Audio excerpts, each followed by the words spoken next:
Alright guys, it's time to talk about the opposite now, which is the top characters that need nerfs. Now nerfing is definitely a delicate subject. I was kind of worried about making this video, but people just don't like nerfing. I don't like nerfing myself, because you're taking something away, and that's usually the fun part of a character. It's always important to maintain the core DNA of a character. We don't want characters to be nerfed so hard that they aren't viable again. We don't want the musical chairs, we don't want the blizzard balancing. We want to expand the roster, especially the tournament side of the roster. Now, no matter what, games will have top tier characters. That's just the way it is. There's no such thing as perfect harmony balancing. And some people don't want that anyways. So the reason characters need nerfs is because they have things that are abusable, especially. The goal is to balance the game while maintaining the fun of a character, or give compensation to that character in some ways to make the character fun in another way, so to speak. So if Capcom's like, we don't like you abusing this tool anymore, we're going to take this away, but then the character's like, well, now I got no tools to use, and Capcom's like, here, take this instead. That is something that's better for balancing than just simply taking things out and not giving anything back. With all that being said, let's begin the list. Here we go. So starting with Urion. I'm sure none of you guys are surprised I was going to mention Urion first. So Urien's EX Tackle, I think this is a no-brainer. A lot of people are having issues with this. Urien's EX Tackle is faster than Guile's EX Sonic Boom. We'll just begin with that. And it's 0 on block. Causes a knockdown on hit and synergizes very well with his V Trigger. So there's a bunch of things we can do with this. We can either slow down the startup of his EX Tackle, slow down the actual speed of the move, make it at least -2 on block, not 0 on block, and extend the forward hurt box, making it easier to punish him when he's coming at you, or a combination of multiple things that I just listed. Alright, let's talk about Urien's Stunning Hard Punch now. I think this is another no-brainer. This is a very abusable normal from Urion. So, it's got really good range. The hitbox hits the upper and lower parts of the opponent's body. It's safe on block. And it's his main crush counter that leads into a full dashing combo that can lead into mix-ups, and it has massive corner carry. So yeah, it's a very low risk, high reward normal for sure. So there's a bunch of things we can do with this as well. We can extend the hurt box, so it's easier to whiff punish it as it's coming out. We can extend the recovery, easy to whiff punish it as it's coming back. We can shrink the lower hit box so it doesn't hit lows as easily, low attacks. We can make it unsafe on block if he just spams it without thinking. And we can change the crush counter type. I think this is a little harsh though, where we can make it not do a spin state where you can get a full dash in, but instead it'll knock the opponent down. But I think it's a little extreme. Or a combination of the things I listed above. Okay, the next normal I want to talk about for Urion is his crouching medium kick. This went from +1 on hit to +4. And it went from -2 on block to +2. This is like frame data for like landing a light attack. It's pretty ridiculous. Urion already has an amazing amount of normals that have good range. He's also been given a cross up in season 2 as well, and I think this is overkill for him to have a low hitting attack in the medium category that's like +2 on block when his crouching light kick has great range already. I suggest meeting somewhere in the middle on this. Focus mainly on the block portion of this though. I don't really care if it's +4 on hit, but it definitely can't be +2 on block. Maybe bring it back to -2 on block, seriously. Check out Alex's crouching medium kick, what his frame data is, seriously. Look at it. Okay, let's talk about Urion's V Trigger now. So, Urion's V Trigger is one of the best V Triggers in the game. I think a lot of us can agree on that. Changing it even a little bit, I think will kill the fun of the character, and we definitely don't want that. I think Capcom did a great job actually on designing Urion's V Trigger, taking the core part of what made it cool in Street Fighter 3 and putting it in the Street Fighter 5 world. The only thing that bugs me about it is that it's literally a momentum changer in the game. The second Urion has his V Trigger and uses it, the match just stops and swings into Urion's favor, like instantly. It just, no matter what is going on, no matter what the health bars are like, as soon as Urion uses his V Trigger, it's just the match just swings. A crazy table swing. And this happens really early in the match too, because Urion also received a health buff in Season 2 as well. So Urion's quite healthy actually when he gets his V Trigger. So Urion has way too much time to open you up when his V trigger is actually active. Countless chances per reflector. He has 2 reflectors total. You have to guess between low, right, or an overhead, or throw several times, and he uses the reflector twice. Now, I don't think they should do anything crazy like make him only be able to do 1 reflector or something like that. Definitely not. Having 2 reflectors is one of the core things about Urien's V trigger that we want to keep, right? The mix-ups and all this stuff is stuff we need to keep. The main concern I have is just like the momentum changer. So one of the things I'm talking about is Urion using this as a reversal. So we have a lot of Urion players that are just using his V-trigger as he's getting up off the ground, because usually he's in a bad situation if he's taking damage, right? And he'll just use his V-trigger as he's getting up, and what will happen is you'll attack Urion, and then you'll get into a situation where it trades, and you'll actually hit Urion, but the reflector will also hit you, stopping you from comboing him, and it's still like in his favor, right? So the reflector stays on the screen, so to speak.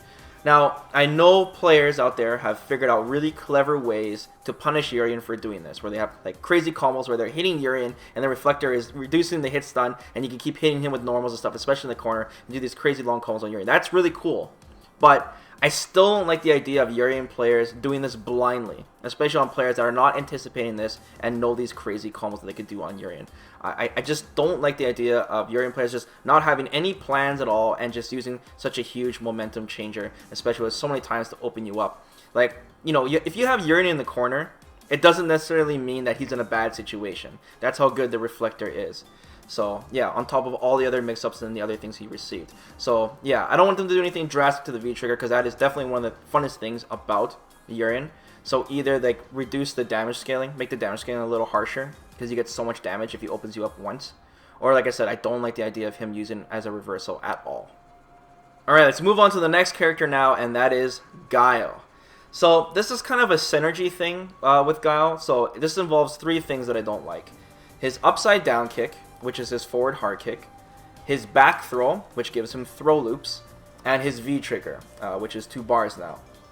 So what happened is they buffed Guile's forward hard kick, his upside down kick, and they made it +6 on hit, okay? Which makes it link into his mediums, so he can go like crouching medium punch, flash kick for the same amount of damage, or he can link it to a hard punch if he lands a counter hit, because then he's +8. This is throw invincible on frame 8, and it crushes lows as well.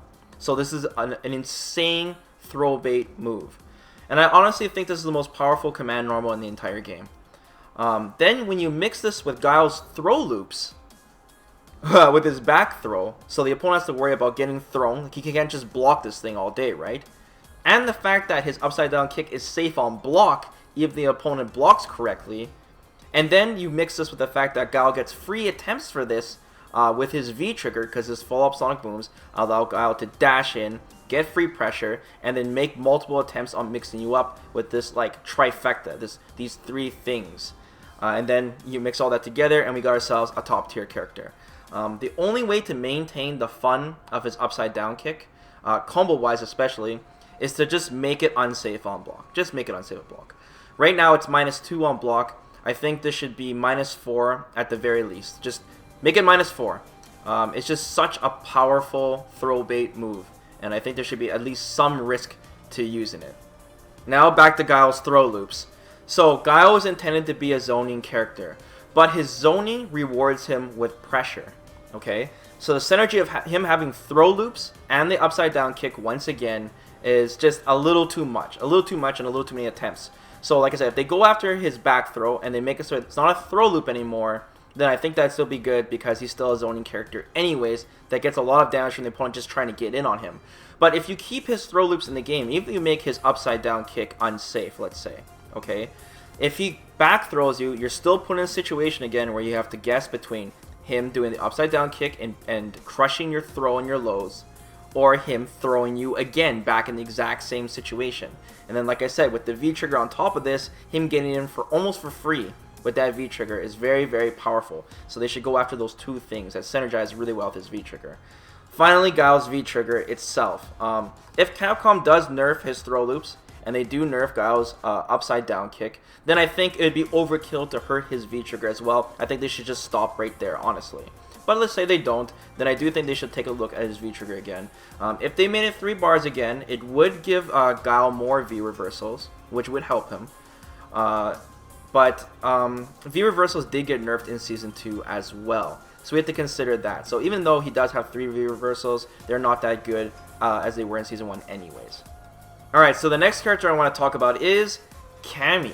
So despite her EX dive kick nerfs, many pro players consider Cammy one of the best characters in the game, if not the best character in the game. And the reason is because her pressure. Her pressure is already insane in Season 1, and in Season 2 they buffed it up even more. And she's the kind of character that if she lands one hit on you, it leads into huge momentum swings, since she just sticks to you like glue and she's like right in your face. And yeah, don't forget, her V Trigger is very reliable for comeback factor as well, and of course the buff to her V reversal. So let's start by talking about Camis Normals first. Let's start with her standing medium punch. In Season 2, this went from +2 on block to +3. I think they should just simply revert this back to +2. She already got a really nice buff to her back medium punch. Her back medium punch got an insane buff. It's a medium category normal that starts up in 4 frames.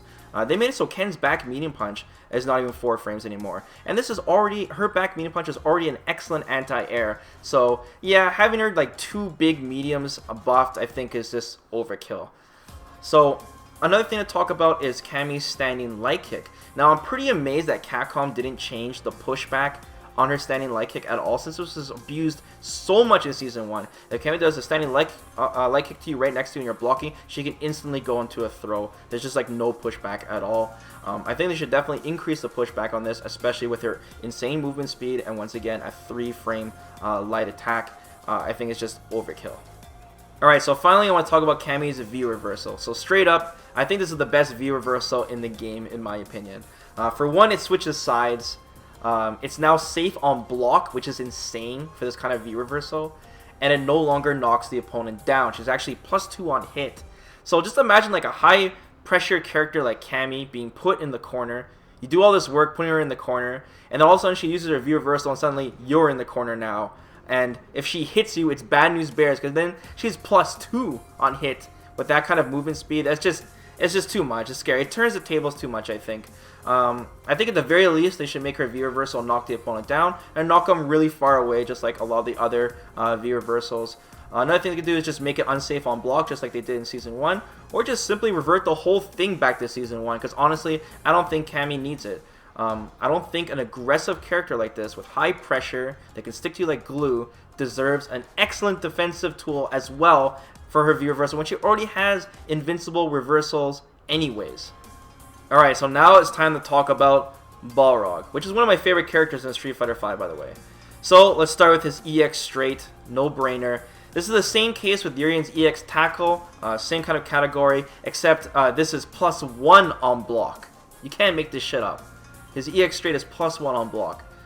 They should do the same thing that I mentioned with Uriens EX tackle, the same kind of list of notes. Another thing I want to talk about is Balrog's standing hard kick. This I feel is like the baby version of Urien's standing hard punch. There are some crush counters that are similar to this. I don't like low risk, high reward crush counters. This is active for 3 frames, and it's +3 on block. His standing hard kick is +3 on block.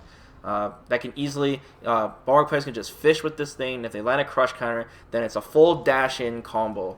Once again, treat this the same way as I would treat Urien's standing hard punch, the notes I listed above, or before in the video, sorry. Alright, now let's talk about Balrog's V Trigger damage. So I think the damage should be scaled back just a bit, especially on the EX scaling. I think that just a single EX dashing low, for example, from Balrog leads into too much damage, just an insane amount of damage, and it's safe on block to begin with, which is just too much low risk, high reward. I love the design of Balrog's V Trigger, don't get me wrong, I think it's awesome.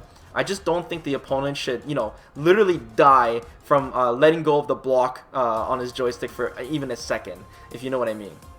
So the final big character I want to talk about, guys, is Laura. No, I didn't forget about Laura, guys, don't worry. So pressure for 5 minutes straight, the character, that's what I like to call her. Sprinkled with a little command grab on top of that's my Salt Bae. So many players regard her as the Season 2 Armika, no doubt. Back in Season 1, Laura actually had a lot of problems in the neutral. She had a tough time. Her normals weren't that good, and was very meter dependent to start her vortex in the first place. So that's why they called it like the poor man's Mika. Season 2 powered up even further and beyond. Her neutral, her pressure, her command grabs, and her combo potential just skyrocket, straight up beast mode now. This is a very delicate character to balance though. I think if they nerf her too much in the new rebalance patch, I think she'll be back to where she was in Season 1. We don't want that, right? Capcom has to find a good middle ground for Laura. They just seesawed it a little too hard for her. They should first start off with like her lights. Like her standing light kick, for example, is +3 on block. You gotta remember that Laura is a grappling character with high mobility, like the highest mobility. And she's got like a better neutral than Mika. So you gotta really be careful with how plus you make these normals. Her standing medium kick is another normal that Capcom needs to take a look at. They should definitely increase the pushback. I'm looking at like Laura's stickiness, how much stickiness she has on you. So they should look at the pushback, especially on her lights, when you block her lights. And when she hits you with her shoulder special, especially, she's just a little too close to you. You should increase the pushback on that, because that's safe on block. It's -2 on block, so yeah. Find ways to reset her pressure as well. Such as making her command grab. If she command grabs you, it should just completely reset you back to neutral. Just like Alex, for example. I know like her vortex is not 100% when she command grabs you, but she still has options. It's still really scary. And I think that momentum should finally end. She's like, okay, the opponent's now blocking me.